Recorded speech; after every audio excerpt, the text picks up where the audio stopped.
পুথির স্টেশনের অভিজ্ঞতার পর নিজেকে সামলে নিতে কিছুদিন সময় লেগেছিল।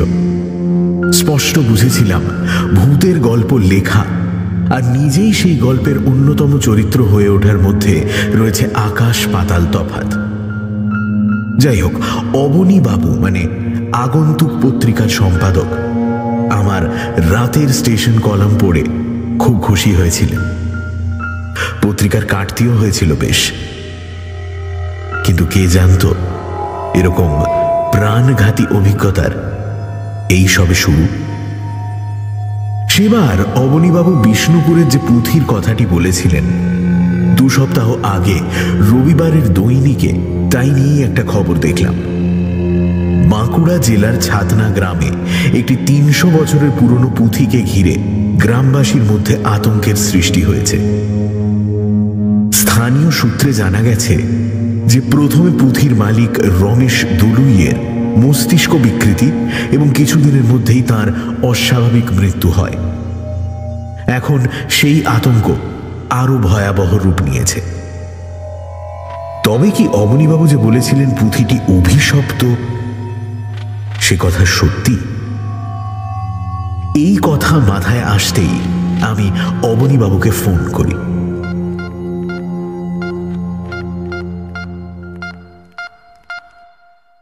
হ্যাঁ স্যার, আপনি কি ব্যস্ত? না, আসলে এই পুঁথির ব্যাপারটা। ও, আপনি দেখেছেন? আচ্ছা, হ্যাঁ, আমি এক্ষুনি আসছি বলেই ফোনটা রেখে দিয়ে আমি অবনীবাবুর বাড়ির উদ্দেশ্যে রওনা দিলাম।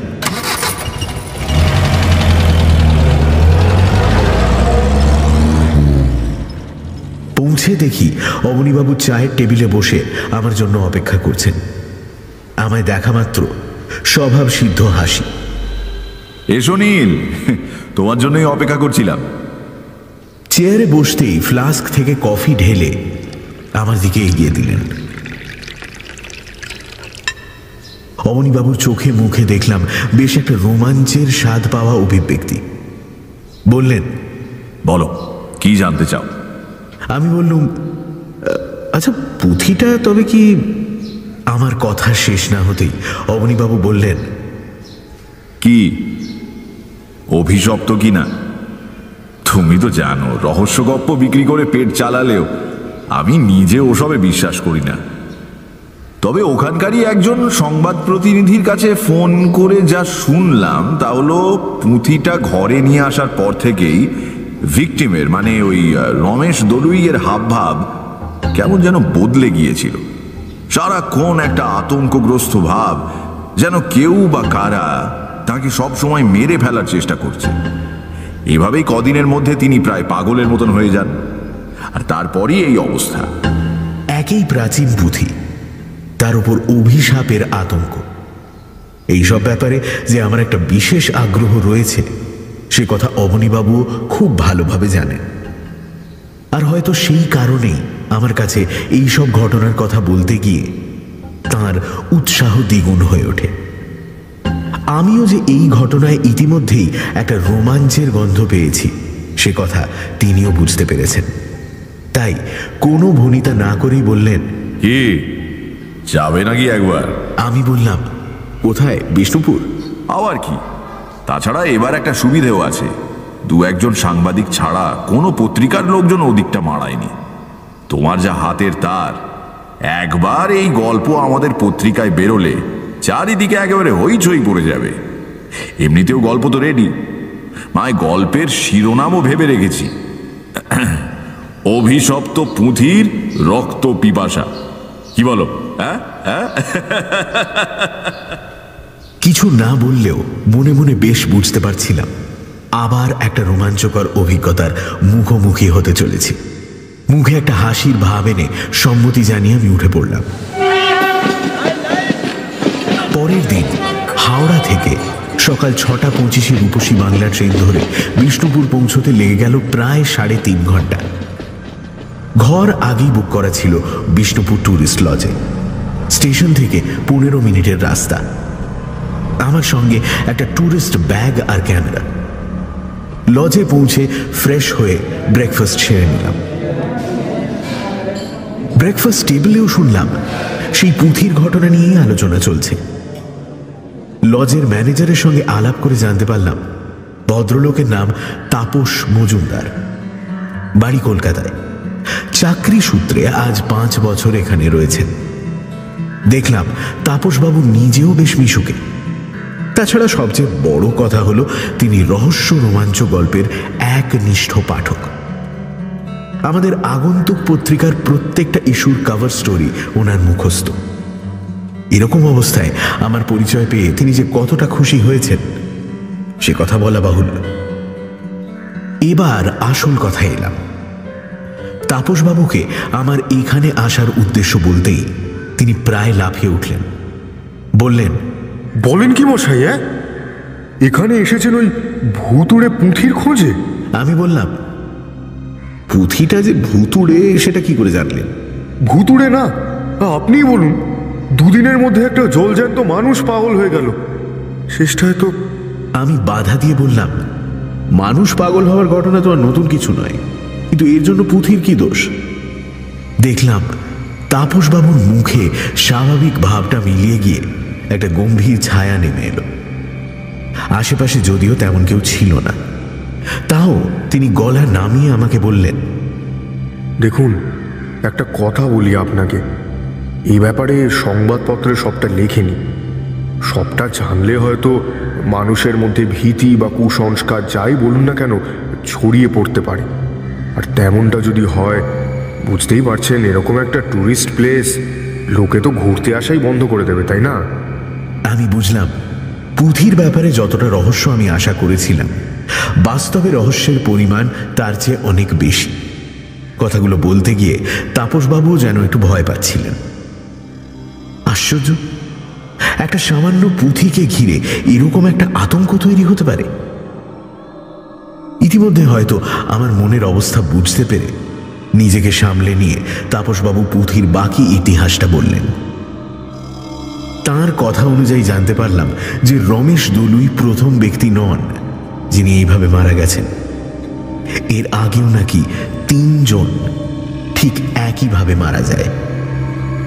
সবচেয়ে গুরুত্বপূর্ণ বিষয় হল প্রতিটি মৃতদেহ রক্ত শূন্য অবস্থায় পাওয়া গেছে। শেষের কথাটা শুনে পুঁথি সম্পর্কে আমার কৌতূহল আরো বেড়ে গেল। সেই পুঁথি এখন কোথায় আছে জিজ্ঞেস করায় তাপসবাবু বললেন, এখনো সেটা রমেশ দলুইয়ের বাড়িতেই আছে। তার নিজের বলতে এক দূর সম্পর্কের ভাইপো ছাড়া আর কেউ ছিল না, সেই এখন ওই বাড়িতে থাকে। তবে শোনা গেছে বাড়িটা নাকি সে বিক্রি করবে। তাপসবাবুর কাছে সেই বাড়ির ঠিকানা চাইতেই তিনি আরো যেন ভয় পেয়ে গেলেন। বললেন, আপনি কি সত্যিই সেখানে যাবেন নাকি? মানে ওই পুঁথিটার খোঁজ করতে? দেখুন, আমি আপনার লেখার খুবই ভক্ত, আর এই ধরনের অভিজ্ঞতা যে আপনার আরও হয়েছে তাও পড়েছি। কিন্তু তাই বলে জেনে বুঝে আপনাকে এরকম একটা বিপদের মধ্যে আমি যেতে দিতে পারি না। না, কি আর করব? শেষটায় অনেক বুঝিয়ে তাপসবাবুর কাছ থেকে রমেশ দলুইয়ের ঠিকানাটা নিলাম। আসলে লজের এক রুম বয় ওই ছাতনা গ্রামের বাসিন্দা। তার কাছ থেকেই তাপসবাবু ঠিকানাটা জোগাড় করে দিলেন। বিকেলের দিকে আমি জোড় বাংলা মন্দির, শ্যামরায় মন্দির, রাসমঞ্চ এগুলো দেখতে বেরিয়ে গেলাম। যতই হোক, বিষ্ণুপুরের মতো জায়গায় এসে শুধু রহস্যের পেছনে ধাওয়া করে বেড়াবো এতটা বেরসিক আমি নই।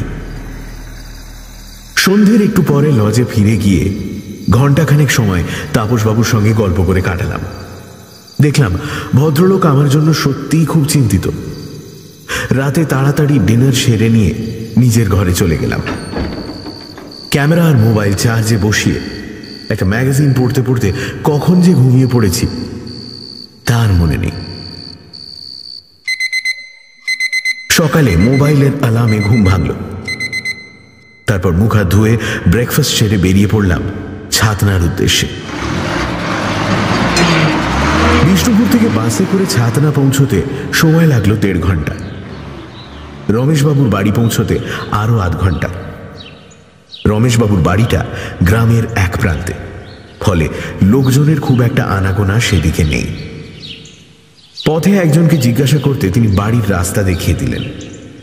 বাড়ির সামনে বেশ খানিকটা জায়গা, লাল নুড়ি পাথরের রাস্তা সোজা চলে গেছে রমেশবাবুর একতলা বাড়ির সদর দরজার দিকে।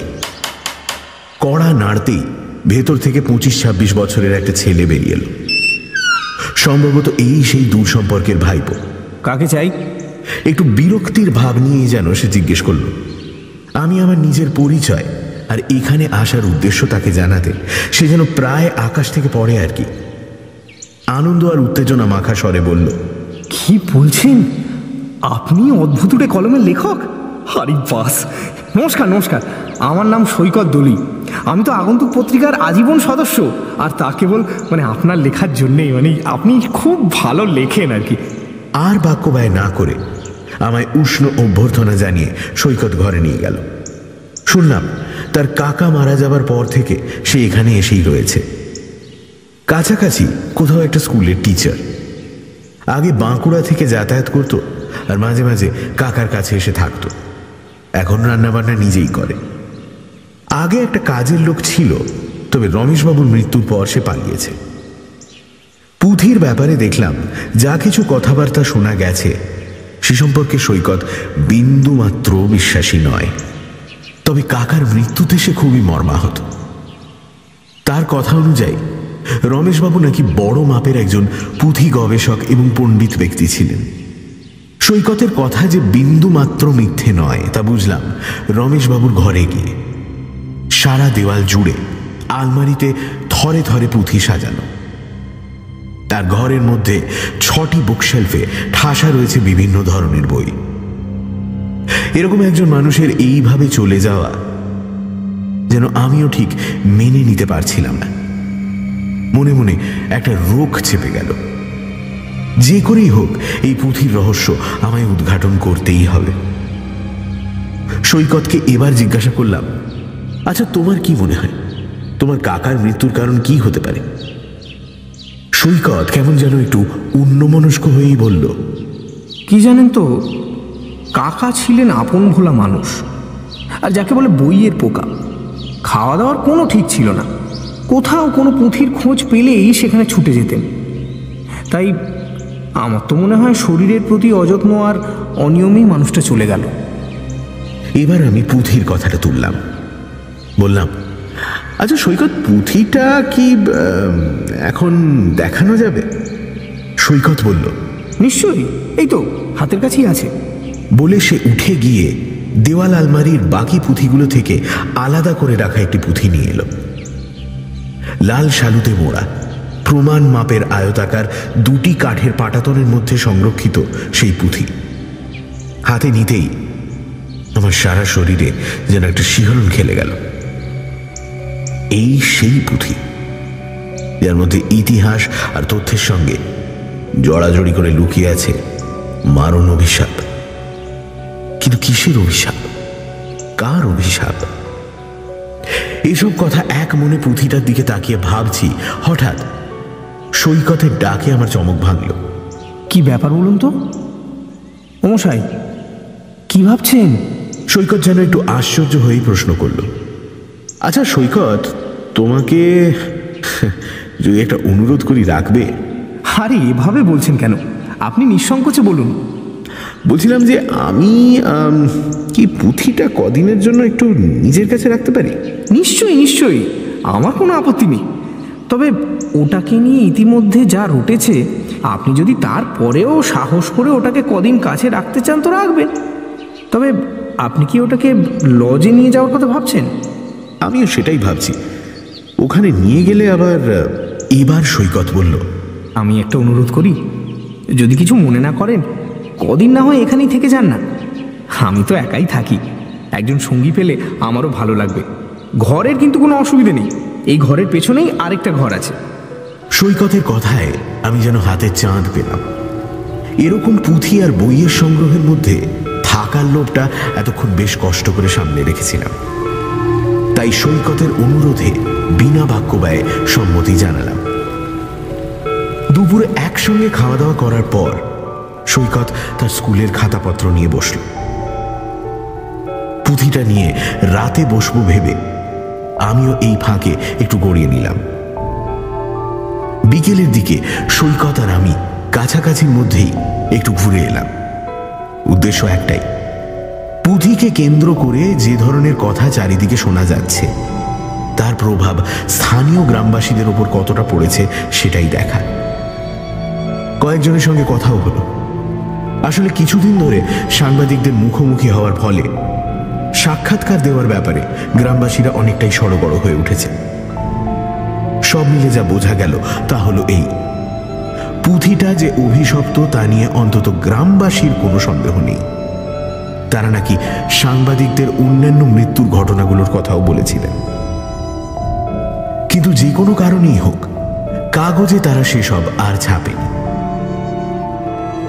রাতে খাওয়া শেষ হলে কিছুক্ষণ সৈকতের সঙ্গে আরো 2-4টে কথা বলে আমরা যে যার ঘরে চলে গেলাম।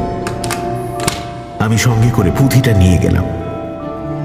ঘরের কোনায় টেবিল চেয়ার রয়েছে, আলোর ব্যবস্থাও আছে, ফলে কোনো অসুবিধে নেই। আমি পুঁথিটা নিয়ে শালুর মোড়ক খুলে বসলাম। পাটাতনের উপর দিকে খোদাই করা কলম রাখার জায়গা, সেখানে খাগের ডাঁটির মতো একটা কলমও রয়েছে, একটু মোটা আর ছোট ধরনের। কলমের নিবটা মনে হয় ধাতুর। কাঠের পাটাতন আলগা করতে কেমন একটা আঁশটে গন্ধ আমার নাকে এলো। প্রাচীন পুঁথি এর আগেও ঘাঁটাঘাঁটি করেছি, কিন্তু কই এমন গন্ধ তো। কথাটা ভাবছি আর পুঁথির পাতা একটা একটা করে উল্টাচ্ছি। তিব্বতী অক্ষরে লেখা, কিন্তু এই কি, পুঁথির পাতাগুলো এরকম কেন? এরকম শক্ত আর অমসৃণ। তুলট কাগজ বা ভূর্জপত্রের পুঁথি তো এরকম নয়। কি দিয়ে তৈরি এই পুঁথি? ইতিমধ্যে কখন যেন সেই আঁশটে গন্ধটা একটু একটু করে বেড়ে উঠেছে। তার সঙ্গে আমার শরীরে কেমন একটা ঝিম ধরা ভাব, যেন শরীরের উপর থেকে আমার নিজের নিয়ন্ত্রণ হারিয়ে ফেলছি। এমন কতক্ষণ চলল মনে নেই, হয়তো অজ্ঞান হয়ে গিয়েছিলাম। কিন্তু যখন জ্ঞান ফিরল, দেখলাম আমি বসে আছি একটা গুহার মধ্যে, বড় মাপের একটা পাথরের উপর। কি, এটা আবার কোন জায়গা? চেয়ার, টেবিল, ঘর সব কোথায়? আর আমি বা কোথায়? আমি কি স্বপ্ন দেখছি? পাগল হয়ে যাচ্ছি? আমার ভেতরে তীব্র একটা উত্তেজনার সৃষ্টি হলো। ইচ্ছে করছিল যেন এক্ষুনি ছুটে পালিয়ে যাই, কিন্তু সেই পাথরের ওপর থেকে এক পাও নড়তে পারলাম না। যেন যেন আমি নিজেও পাথর হয়ে গেছি। এমনভাবে কতক্ষণ ছিলাম মনে নেই। আস্তে আস্তে নিজেকে অনেক কষ্টে টেনে তুলে দাঁড় করালাম। গুহার ভেতর কোনো আলো নেই, কিন্তু তাও একটা আবছা আলো কোথা থেকে যেন এসে গুহার ভেতরটা বেশ খানিকটা স্পষ্ট করে তুলেছে। সেই আলোর সন্ধান করতে গিয়েই দেখলাম আমি যেখানে দাঁড়িয়ে আছি ঠিক তার বিপরীতে একটা রাস্তা চলে গেছে, যেন আর একটা গুহার মুখ। সেখান থেকে যে শুধু আলো আসছে তাই নয়, কার বা কাদের একটা চাপা গোঙানির আওয়াজও শোনা যাচ্ছে।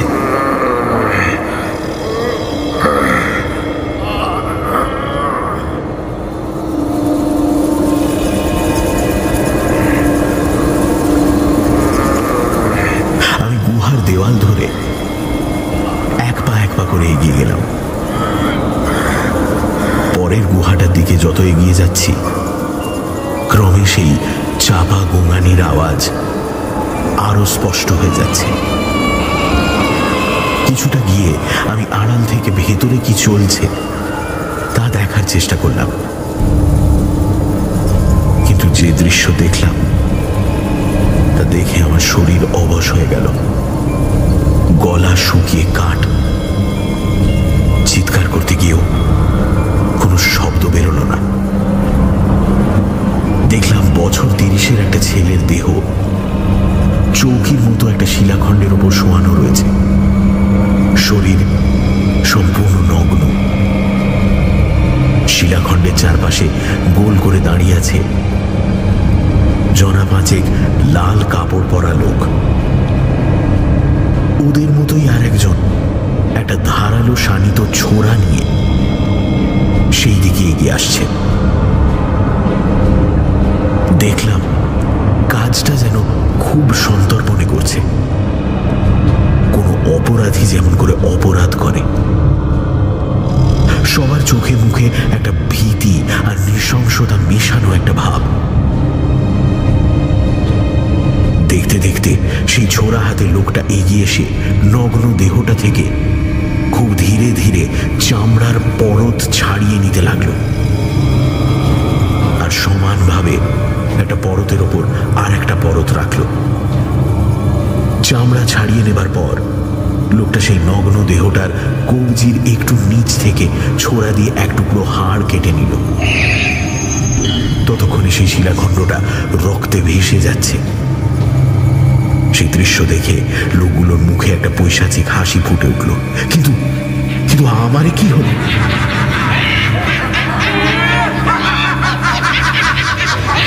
আবার একই দৃশ্য দেখছি। সেই গুহার মধ্যে কয়েকজন একইভাবে একটা মৃতদেহ থেকে চামড়া ছাড়িয়ে নিচ্ছে, কিন্তু দেহটা আলাদা। এইভাবে আবার আবার আবার। খানিকক্ষণ পর দেখলাম দৃশ্য বদলে গেছে। গুহায় একা সেই খুনে লোকটা একটা পাথরের ওপর বসে কি যেন করছে। আমি দূর থেকেই দেখার চেষ্টা করলাম, যেন মনে হলো আমার উপস্থিতির কথা জেনে সে নিজেই আমার দিকে ঘুরে বসল। দেখলাম তার হাতের কাছে থরে থরে চামড়ার পরত সাজানো রয়েছে। বুঝতে বাকি রইল না সেগুলো সবই মানুষের চামড়া। কি বিভৎস আর পৈশাচিক সে দৃশ্য! লোকটা একটা পুঁথির মাপে চামড়াগুলো কেটে একে একে কি দিয়ে যেন সেলাই করছে। তার আশেপাশে তাকিয়ে দেখলাম গুহার দেওয়ালে ফাঁকে ফাঁকে বহু পুঁথি সাজানো রয়েছে। সেগুলো কি তবে? ইতিমধ্যে আরো কিছু লোক গুহার মধ্যে প্রবেশ করল। তারা যেন আগের লোকটাকে ধরার উদ্দেশ্যেই এখানে এসেছে। হাতে মশাল, সবার চোখে মুখে রাগ ফেটে পড়ছে। এদিকে যে লোকটা চামড়া দিয়ে পুঁথি তৈরি করছিল তার মুখ আতঙ্কে ফ্যাকাশে হয়ে গেছে, যেন সে বুঝতে পেরেছে তার মৃত্যু আসন্ন। আমি হতবাক। কি করছি, কোথায় আছি, কি হচ্ছে আমি কিছুই জানি না। এই নৃশংস চলচ্চিত্রের আমি দর্শক মাত্র। তবে এইটুকু বুঝতে পেরেছি, এরা সবাই আমায় কিছু বোঝাতে চায়, কিছু জানাতে চায়। কি সে কথা? দেখলাম সেই খুনে লোকটাকে বাকিরা ধরে বেঁধে ফেলল। তারপর সবাই মিলে তার গায়ে এবং সারা গুহায় কি যেন ছিটিয়ে দিল। এক মুহূর্ত সেই হাত পা বাঁধা খুনে লোকটার দিকে তাকিয়ে দলের একজন হাতের মশাল তার গায়ে চেপে ধরল। মুহূর্তে তার সারা গায়ে ধরে গেল গনগনে আগুন। তার বুক ফাটা চিৎকারে চারিদিক যেন কেঁপে উঠল। শুধু তাই নয়, ঘরে রাখা পুঁথিগুলো একে একে পুড়ে গেল, আর তা থেকে বিকট চামড়া পোড়া গন্ধ উঠতে লাগলো। কিন্তু আশ্চর্য, দেখলাম মৃত্যুর আগে সেই খুনে লোকটা চিৎকার থামিয়ে কি যেন বিড়বিড় করে বলছে আর ঘন ঘন ফু দিচ্ছে। কোন মন্ত্র জানি না, কিন্তু দেখলাম তার আধ পোড়া মুখে আবার সেই পৈশাচিক হাসি ফুটে উঠেছে।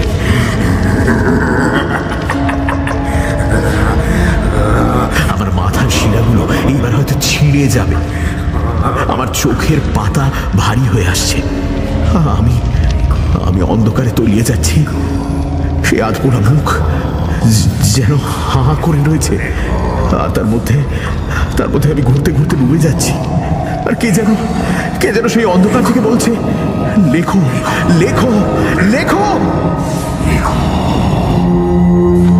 হঠাৎ দেখি আমি যেমনটা চেয়ারে বসেছিলাম সেই ঘরের মধ্যেই শুনলাম, নীলাঞ্জন দা, নীলাঞ্জন দা, নীলাঞ্জন দা। সৈকত, আমাকে লিখতে দাও, লিখতে দাও।